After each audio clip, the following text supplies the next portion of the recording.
2 months ago tonight, ITV closed their CITV channel, which launched in spring 2006, in favour of a kids offshoot of their ITVX streaming service. Kids programming isn't gone from linear ITV altogether. ITV2 now air kids programming 5am to 9am daily, but there isn't much variety. It's mostly shows owned by Warner Brothers. Do I think linear TV should be phased out? Absolutely not. Especially as, from my experience, TVs are easier to set up than tablets and phones. You shouldn't have to create 10 separate accounts and or change your Wi-Fi password to one you can actually remember just to use your new gadget. Not to mention, I'm pretty sure the cost of living crisis has caused many households to cancel their internet service and make do with whatever TV they can find on Freeview. I am aware that the BBC are planning to close their CBBC channel, albeit not until 2025 at the earliest, but that just shows that the BBC are shamelessly showing symptoms of MTV syndrome. Aren't the BBC supposed to serve us, the public? Didn't they start airing schools programming on CBBC again when COVID hit shortly into 2020? Not to mention, the streaming market is becoming way too saturated. Not everyone can afford to subscribe to Netflix, Disney+, Apple TV+, Mountain Tiger TV+, or whatever the new kid on the block is, all at once. If you currently have, or did until recently, Lionsgate Plus,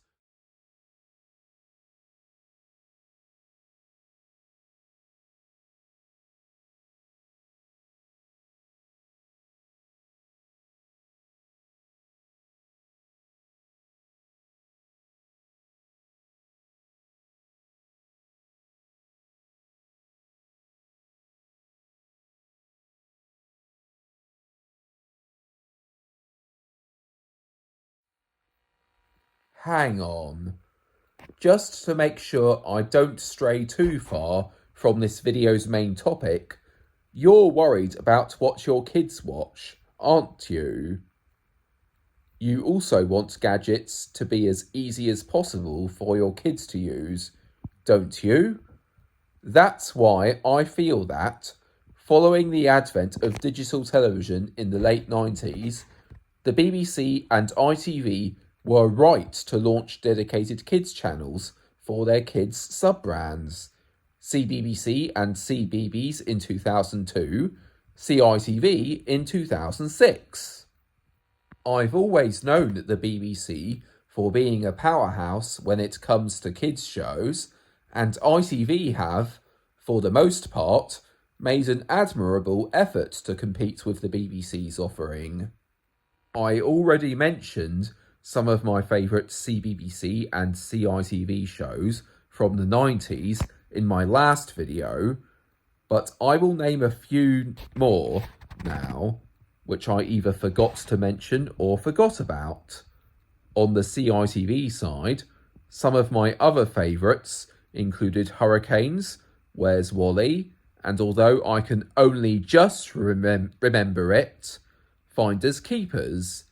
On the CBBC side, shows I enjoyed that I forgot to mention last time include Bodger and Badger, Rude Dog and the Dweebs, Playdays, and I can also name one other show, which, although I do remember the theme song from, I don't recall actually watching the show itself, the Poddington Peas.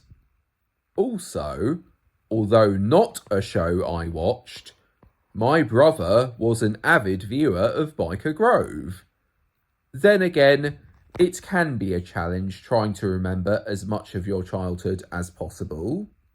Like I said in my last video, I ditched both Children's BBC and CITV in the spring of 1996 because we got Sky. And as a result of getting Sky, I now had Nickelodeon, Cartoon Network and TCC to enjoy, with Fox Kids joining them later that year. Even so, I did find myself having to watch a bit of CBBC in December 1998 because moving house meant we lost our analogue Sky service. At least we got Sky Digital shortly after school started again in January 1999. Also, before I forget why I'm making this follow-up to the video on CITV I made, children are one of the most important demographics when it comes to making shows to air on TV. A lot of children these days do turn to streaming for their TV fix, but they are not always going to have internet access. The BBC still seem to be prospering with the amount of new kids shows they are making, yet they almost always say in the on-air promos to watch them on iPlayer. As I said earlier, they are making things difficult for people without internet access, making things difficult for the technophobic, and showing serious symptoms of MTV syndrome. ITV, on the other hand, by axing the dedicated CITV channel altogether, show that they don't care about kids programming anymore and are putting almost all their eggs in the reality TV basket and keeping alive the zombie that is Coronation Street. Why else do you think ITV are the new home of Big Brother? Narrative, the parent company of Pop, did still seem to know their stuff for much of the year, but now they've all but completely given up. Pop now only air 5 shows, most of them for a whole hour straight in one go. Total Drama Rama, Miraculous, Alvin and the Chipmunks, Monster High, and Moley. Monster High and Moley don't have much of a presence on the channel, and filling the schedule with the other 3 shows will likely cause them to lose viewers to CBBC. All the more reason for the BBC to not close the CBBC channel, despite what they have said in recent years. You cannot fully rely on streaming. Eventually, a broadcaster will lose the rights to a certain show, and as a result, you can't watch it anymore. With linear TV, you can record a show, either to watch later, or better yet, preserve it to make sure it's still there to watch for years to come. This is how a lot of lost media has resurfaced over the years. I am aware that teens and young people also turn to streaming a lot. It's why Channel 4 recently robbed young people skewing soap Hollyoaks of its 6:30pm time slot, instead making episodes available online early and still airing the show on E4. The 6:30pm time slot on Channel 4 now belongs to The Simpsons. But even so, as I've tried to explain in this video and my last 2 videos tackling the subject, there are consequences to making streaming the only way you watch TV. As I've said a number of times online in recent years, I would really like to see Channel 4 re-enter the kids' TV space, and with ITV and Narrative all but completely giving up, I feel that Channel 4 airing kids' shows again would be a lot more justified. I wouldn't even mind if Channel 4 introduced just a 2-hour after-school block consisting of a few European import cartoons and reruns of Four Ways Farm. I did hear in the news in the late 2010s that ITV and Channel 4 were under fire for not airing enough kids' shows, and when Channel 4 aired a Complaints Welcome trailer in late 2019, complete with an email address, I wasted no time in sending an email to that address asking them to consider airing kids' shows again.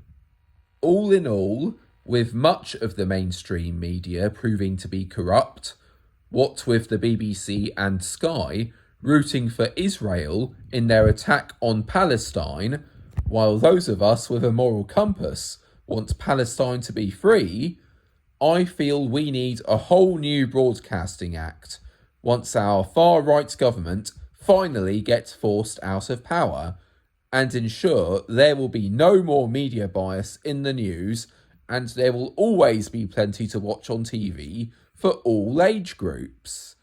I am aware that Sky's contract to keep broadcasting via satellite is due to end in late 2028, and the satellites currently carrying Sky and Freesat channels are due to go out of service in 2029, but I hope that enough of us will make ourselves heard, and Sky and Freesat channels will be migrated over to a new satellite.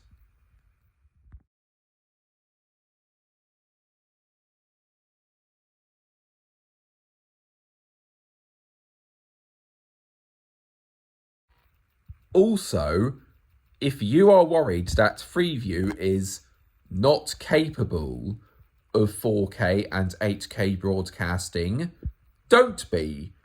In France, preparations are being made to launch 4K channels over the air using the DVB-T2 standard already being used for HD broadcasting across Europe, and earlier this year, 8K over-the-air broadcasting trials were done in Spain, also using DVB-T2.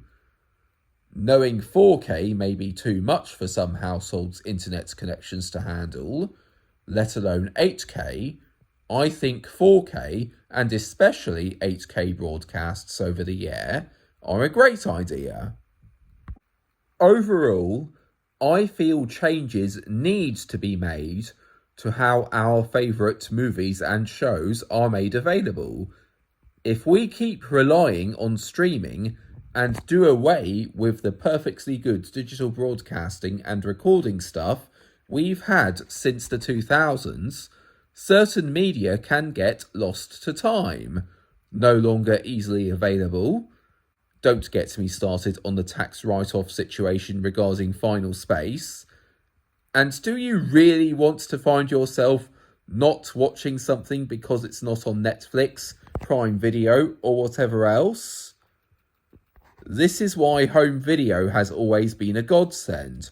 The ability to own hard copies of your favourite movies, shows, concerts, etc. It just goes to show that those getting rid of their DVDs, Blu-rays, etc., even of content they still like, most likely have no foresight regarding the consequences of putting all of one's eggs in the streaming basket. Not to mention Netflix and Disney Plus raising their prices and cracking down on password sharing could well lead to the streaming bubble bursting before too long. I still want ITV shut down completely, so make sure you get hashtag boycott ITV and hashtag shut down ITV trending on social media, and do more to wake the public up on how things do not have to be the way they could be unless we work towards something better. How the fuck can we trust ITV when they let Jeremy Kyle have that show that eventually caused a guest to commit suicide? And how can we trust them knowing their Peston show gives airtime to the worst people currently in politics? ITV, If you don't care about how lack of foresight can ruin things for your viewers, and you don't care how much people will suffer if and when your preferred politicians have power over the country, why should we care about how you feel?